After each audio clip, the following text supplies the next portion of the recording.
This is Leah Patrick, and are you going to Liberty Forum? You should. Hi, this is Taryn Lupo. Welcome to LCL Report. I'm going to talk to you today about Martin Luther King. And for me and younger generations, most people only think Martin Luther King, you know, they know the I Had a Dream speech and they know he did something for civil rights. They really don't know the courage and craziness that was the 60s. I'm going to take you back a little bit to stuff you probably never learned in school about MLK and just the bravery and just awesome civil disobedience that went down back then. What happened, I'm going to pick it up the first act of civil disobedience that was a big milestone. So, again, a lot of this went down in Birmingham and down in the South, and everything was segregated. Whites and blacks had different things, and one of those was in restaurants. You couldn't go to a counter and sit at an all-white counter if you were black. Some protesters, some very, very brave protesters, decided to non-violently challenge that and be a civil disobedient and sit at this counter. This basically enraged the white population there, and you'll actually see this footage of them dragging him off the counter and beating this poor guy. And instead of the police getting mad and arresting the people that beat up this poor black activist, they instead arrest the activist. Yeah, that's nice, isn't it? Well, this encouraged other activism. This got all over, since there was footage of this, it was all over the news. And Martin Luther King decided, you know, and tried to encourage racial unity, and there were these things that popped up called Liberty Riders. And the Liberty Riders were a group of buses that would go around with black and white supporters and try to show racial harmony.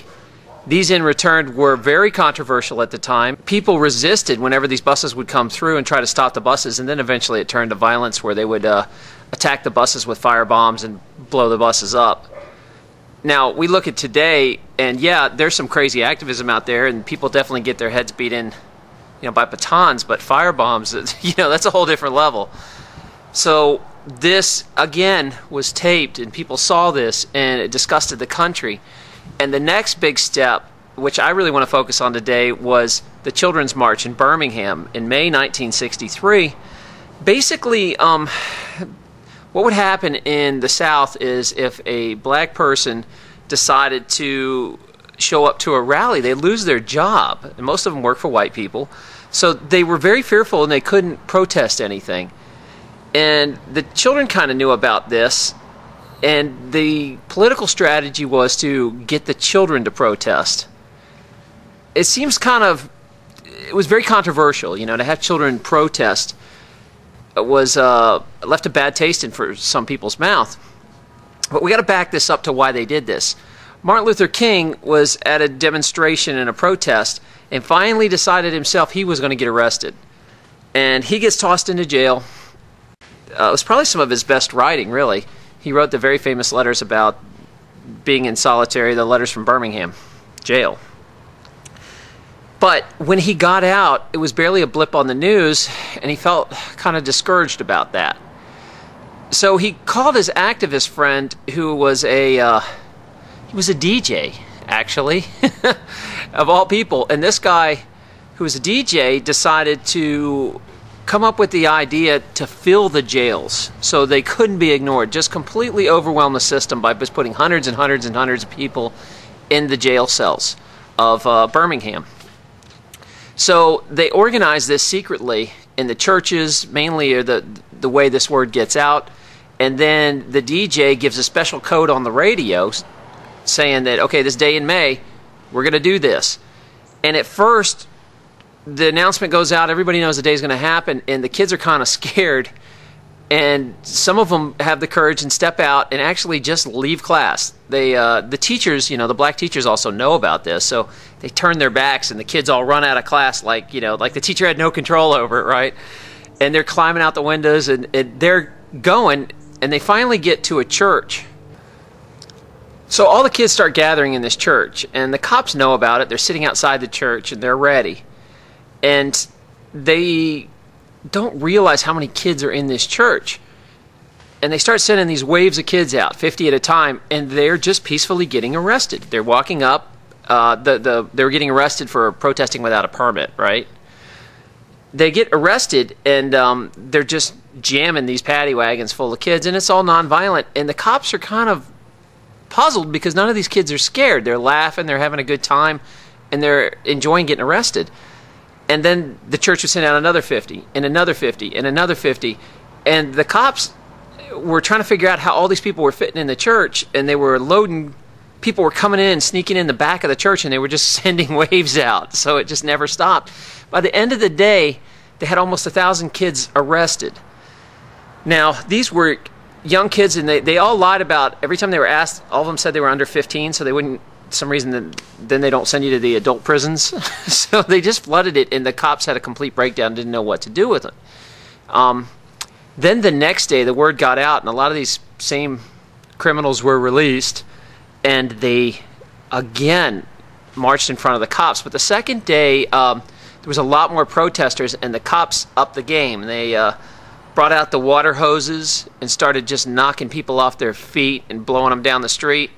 Then they started letting dogs out, and this caused a lot of people to, it's one thing to be a civil disobedient and say, yeah, I'm going to march. It's a whole other thing to keep your calm when you're getting shot at and dogs are biting you.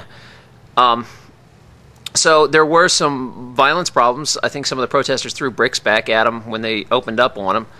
But they still kept it pretty much nonviolent. At the end of the day, it was 2,000 people that got arrested, pretty much.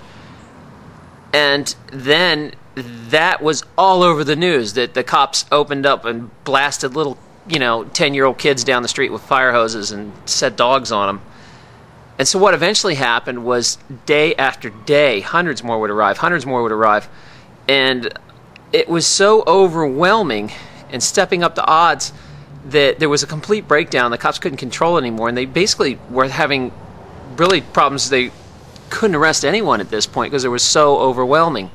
They were bringing up school buses and just loading them full of kids, and they stopped putting them in the jail. They put them in a where they house animals at the county fair, and it was really, really bad in that sense. But the kids made a game of it. They got used to the water hoses, started showing up in bathing suits, and were dancing and while getting sprayed, and they just lost all authority in the eyes of the nation because every night this is all over the news. It's being broadcast, and it really put a bad taste in people's mouth. I think this is an extremely important lesson for civil disobedience, is get it on tape, and the public outrage, people get disgusted and things change. I mean, they had been trying to fight these Jim Crow laws for 100 years and nothing happened. It finally took a group of brave children to stand up and break that. And when it happened quickly because of mass civil disobedience. It's amazing what type of results that can get when you get enough people on board and it's nonviolent. The state has no idea what to do with nonviolence. They know how to handle violent people. They will beat you down and then say, look how violent he was. He attacked the cops. Of course we had to put this violent criminal down. It's a whole different story when they're blasting 10-year-old kids, and sicking dogs on them. That's just disgusting to most people. They don't have a stomach for that over something like race. So finally what happens is it does influence Kennedy to make a civil rights bill and get it all over. I mean, within a week, this is already on TV and Kennedy's already talking about it. This just goes to show for today's movement how powerful it is if you can get everybody on the same page. And MLK surprisingly started this, but lost kind of control of the activists during it. He was like, it's pretty much out of my hands, support these children because they're trying to, they're fighting for mankind. And eventually he's the one that sat down and negotiated terms about segregation in Alabama. It just shows how fast things can change if you're willing to take some risk, put it on the line.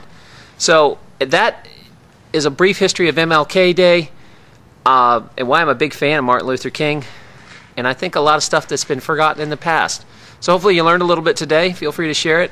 As always, this is Terry and Lupo. Good hunting.